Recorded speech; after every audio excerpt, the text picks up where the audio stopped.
Wake up, Daddy's home. Welcome home, sir. Congratulations on the opening ceremonies. They were such a success, as was your Senate hearing.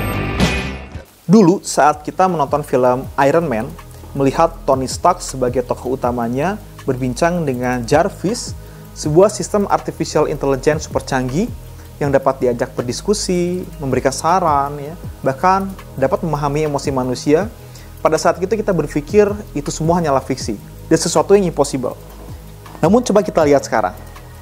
Sekarang hanya dengan melalui smartphone kita sekarang mampu berbincang dengan artificial intelligence, meminta saran, meminta membuatkan sebuah tulisan, atau bahkan curhat masalah pribadi, dan itu sangatlah mudah untuk kita lakukan. Sesuatu yang dulunya sangat mustahil dilakukan, sekarang menjadi sesuatu yang biasa, atau menjadi keseharian kita ya. Dan itu bukti bahwa perkembangan teknologi, khususnya dalam hal ini kecerdasan buatan, itu tidak main-main, sangatlah super masif dan super cepat. Bahkan Bill Gates sendiri pernah menyatakan bahwa dalam waktu 5-10 tahun ke depan, atau mungkin lebih pendek, pekerjaan guru bisa saja tergantikan oleh artificial intelligence. Dan itu bukan omong kosong belaka. Guru, profesi yang selama ini kita anggap manusiawi, profesi yang sangat personal, dan mungkin tidak dapat tergantikan oleh teknologi, ke depan itu dapat tereplikasi oleh teknologi atau oleh kecerdasan buatan. Pertanyaannya kenapa? Karena AI sekarang sudah berkembang luar biasa sangat cepat. Bukan cuma memberikan materi pelajaran kepada siswa atau untuk membantu guru, namun juga dapat menjawab pertanyaan, menilai tugas siswa, memberikan umpan balik, bahkan memahami kebutuhan belajar setiap siswa, setiap pembelajar, itu secara individu. Sesuatu yang mungkin sangat sulit dilakukan oleh guru ya, sebagai manusia untuk menghandle sebuah kelas yang sangat besar. Contohnya saja, sekarang di Inggris sudah terdapat sekolah dengan konsep teacherless atau sekolah tanpa guru. Dan sekolah ini mengandalkan sistem berbasis artificial intelligence untuk membantu siswa belajar secara mandiri, berdiskusi secara berkelompok, dan bahkan mengembangkan keterampilan berpikir kritis ya, untuk melatih mereka dalam problem solving. Artificial intelligence di sekolah itu tidak hanya sebagai mesin penjawab, namun juga sebagai fasilitator yang membantu dan juga memantau perkembangan siswa secara real time yang paling jelas ya, dan menyesuaikan materi sesuai dengan kebutuhan masing-masing siswa itu sendiri. Dan ini bukanlah sebuah eksperimen, ini bukanlah dongeng sebelum tidur, dan ini bukanlah cerita masa depan. Namun ini sedang berlangsung sekarang. Dan bahkan sekolah ini sudah berjalan kurang lebih 1 tahun atau 2 tahun ke belakang. Dan hal tersebut sebetulnya sangat dimungkinkan ya saat ini. Karena sekali lagi teknologi sangat berkembang, super masif dan sangat cepat. Kita lihat saja belakangan ini ya. Bukan hanya 10 tahun, 5 tahun atau 2 tahun belakang, kita belum bisa berbincang dengan AI. Tapi kita secara langsung belakangan ini dapat berbincang spokenly, secara langsung dengan AI ya. Dan siapa sangka, sekarang saja kita sudah bisa mengendarai mobil tanpa harus mengendarainya, atau tanpa memiliki driver. Kita mampu mentransfer, mengirimkan uang tanpa harus ke bank, itu sudah lama. Membeli makanan melalui layar, ya, ataupun bahkan kita dapat belajar dimanapun, dari manapun, asalkan kita memiliki akses internet. Dan mungkin dulu, atau sekitar 3 atau 4 tahun ke belakang, ya, berbincang dengan mesin sesuatu yang terlihat aneh, awkward. Kita ngobrol dengan mesin. Namun coba lihat sekarang. Kita meminta tolong AI untuk menyusun jadwal, mengkoreksi tulisan, ya. Bahkan juga kita mampu berbincang dengan AI untuk mendapatkan sebuah ide bisnis. Ya. Teknologi ini mungkin dulu hanyalah mimpi atau sebuah fiksi belaka. Tapi sekarang sesuatu yang nyata dan tool yang menjadi rutinitas kita sehari-hari. AI juga memiliki beberapa keunggulan bila kita bandingkan dengan guru sebagai manusia. Contohnya saja, AI itu mampu bekerja 24 jam non-stop, tanpa lelah, tanpa capek, ya, tanpa emosi, tanpa bias. Yang jelas, AI mampu bekerja 24 jam tanpa ngedumel.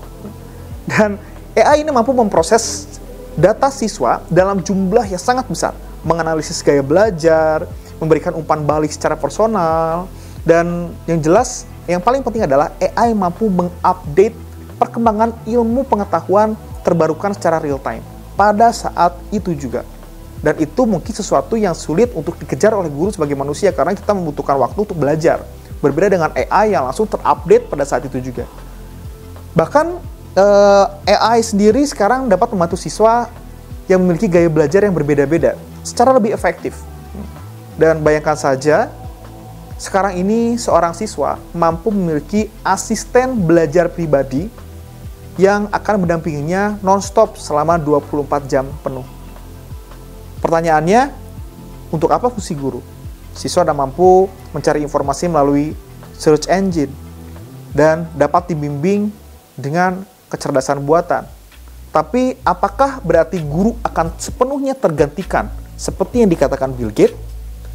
Dan saat ini mungkin jawabannya tidak sesederhana itu. Tidak semudah itu. Guru masih memiliki kelebihan yang tidak dimiliki oleh artificial intelligence.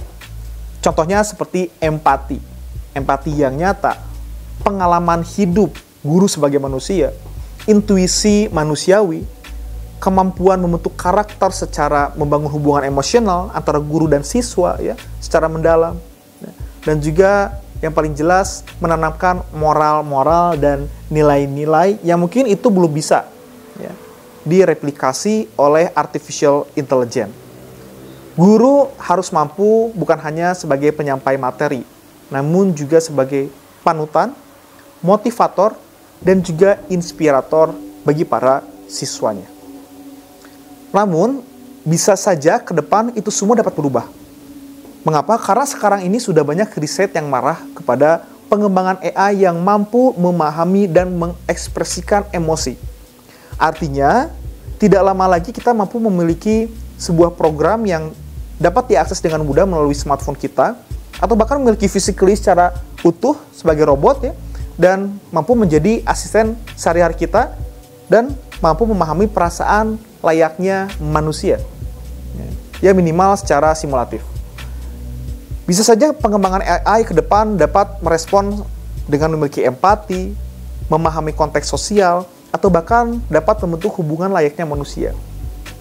Dan ketika teknologi itu sudah matang dan mudah diakses, ya, baik secara program dalam handphone kita, dalam komputer kita, atau memiliki physically yang tadi saya katakan, saya yakin ketika fase itu dimulai, itu akan menjadi sebuah fase di mana kita tidak dapat lagi membedakan antara kecerdasan buatan dan perasaan manusia. Kedengarannya, hal itu mungkin seperti dongeng atau fiksi belaka ya. Tapi kita ingat betul, Jarvis yang dulunya hanyalah sebuah fiksi, sekitar 4 tahun ke belakang, itu semua sesuatu yang impossible.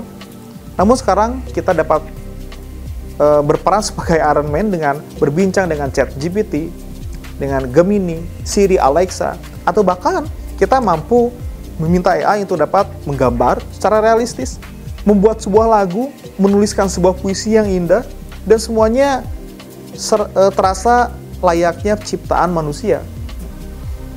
Perkembangannya itu sangat-sangatlah cepat. Jadi pertanyaannya bukanlah apakah guru akan tergantikan, namun kapan dan bagaimana bentuknya. Pertanyaannya sekarang yaitu, lalu bagaimana nasib guru ke depan? Atau bahkan sekarang, karena perkembangan itu juga sudah berkembang sangat cepat. Ya, dimulai dari kemarin, sekarang, dan mungkin ke depan lebih masif lagi. Saya yakin bahwa guru tidak harus kalah dengan perkembangan teknologi dan juga kecerdasan buatan yang ada. Justru ini adalah momen bagi para pendidik, bukan hanya guru, untuk dapat bertransformasi. Guru harus mulai melihat AI bukan hanya sebagai saingan, tapi sebagai alat bantu, sebagai tools yang sangat-sangat powerful, dan kita sebagai pendidik harus mampu menguasai teknologi secara utuh, mengintegrasikannya ke dalam keseharian kita atau dalam proses pembelajaran sehari-hari. Dan yang paling penting, kita sebagai guru, sebagai manusia, kita harus tetap fokus pada hal-hal yang tidak bisa direplikasi atau diajarkan oleh mesin, seperti nilai, moral, kerjasama, kepedulian, empati, simpati, dan juga menumbuhkan leadership siswa-siswi kita. Kita lihat saja sekarang di beberapa negara seperti di Arab Saudi sedang mengembangkan humane, berasal dari kata human and AI. Human AI become humane. Bisa saja perkembangan ini akan menjadikan AI ini tumbuh dan memiliki perasaan dan pola pikir layaknya manusia seutuhnya. Saya yakin di masa depan, bahkan dimulai dari sekarang, peran guru bukan lagi sebagai sumber informasi utama untuk siswa-siswinya. AI bisa menggantikan itu, bahkan search engine seperti Google sudah mampu menggantikan hal itu. Namun, kita sebagai pendidik atau guru harus mampu menjadi manusia yang inspiratif, yang mampu membimbing siswa-siswi kita sebagai generasi baru untuk tidak hanya cerdas secara intelektual, namun juga matang secara emosional, secara spiritual quotient dan juga emotional quotient. Dan guru di masa depan, saya yakin adalah mereka yang mampu berkolaborasi, bukan hanya antara manusia, namun juga dengan teknologi atau kecerdasan buatan yang sekarang ini sedang berkembang sangatlah masif. Bukan lagi takut kepadanya. Dan sehebat apapun artificial intelligence, siswa-siswi kita adalah manusia, dan mereka tetap membutuhkan hati manusia, sosok manusia, untuk menjadikan mereka menjadi manusia yang seutuhnya. Terima kasih telah menonton video dan pembahasan ini. Sampai jumpa di pembahasan selanjutnya.